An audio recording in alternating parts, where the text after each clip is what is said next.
नमस्कार, स्वागत है आपके साथ। मैं हूं पूजा सचदेवा।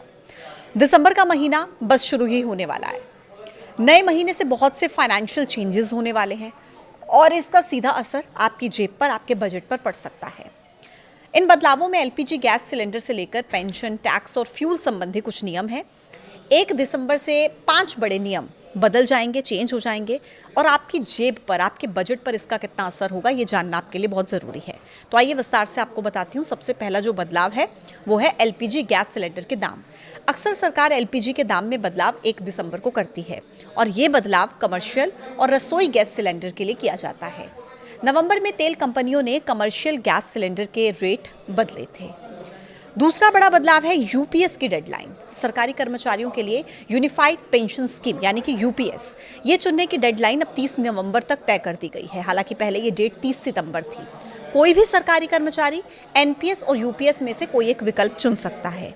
अगर कोई सरकारी कर्मचारी एनपीएस और यूपीएस में से किसी एक को चुनना चाहता है तो उसे 30 नवंबर से पहले इस काम को पूरा करना होगा। हो सकता है 1 दिसंबर से मौका ना मिले। तीसरा बदलाव है लाइफ सर्टिफिकेट जमा करना। सीनियर सिटीजन को पेंशन का लाभ पाने के लिए लाइफ सर्टिफिकेट जमा करना जरूरी है। 30 नवंबर लाइफ सर्टिफिकेट जमा करने की डेडलाइन है। अगर कोई भी व्यक्ति लाइफ सर्टिफिकेट जमा कर नहीं पाता तो उसकी पेंशन रुक सकती है। अगर आप चाहें तो बैंक, पोस्ट ऑफिस में जाकर सर्टिफिकेट दे सकते हैं या फिर डिजिटल तरीके से जैसे जीवन प्रमाण ऐप का भी इस्तेमाल आप कर सकते हैं।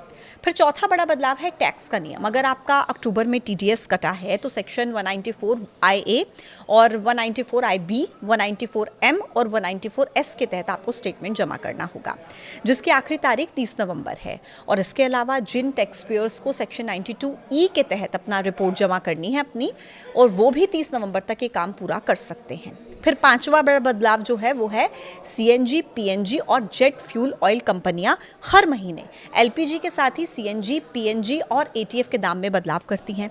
हर महीने एलपीजी के साथ साथ सीएनजी, पीएनजी और जेट फ्यूल यानी कि एएफटी के दाम में बदलाव होता है, जिसका सीधा असर हवाई यात्रा के किराए पर पड़ सकता है अगर ये बदलाव 1 दिसंबर से होता है। तो साल के आखिरी महीने की शुरुआत में ही आपकी जेब और आपके बजट पर कई तरीके के अहम बदलाव ये देखने को मिल सकते हैं और कुछ काम जो मैंने आपको बताए उनको आपको 30 नवंबर तक निपटाना बहुत ज़्यादा ज़रूरी है, क्योंकि आखिरी डेट जो है, तारीख जो है वो 30 नवंबर तक है। तो आपने सब काम देखे सुने, तो जो भी आपके काम पेंडिंग है तुरंत 30 नवंबर से पहले उसको पूरा कर लीजिए, क्योंकि 1 दिसंबर यानी कि दिसंबर का महीना शुरू होने वाला है और उससे पहले आपको ये काम पूरे करने हैं। कमेंट में अपनी राय ज़रूर दीजिएगा और देखते रहिए न्यूज़ 18। नमस्कार।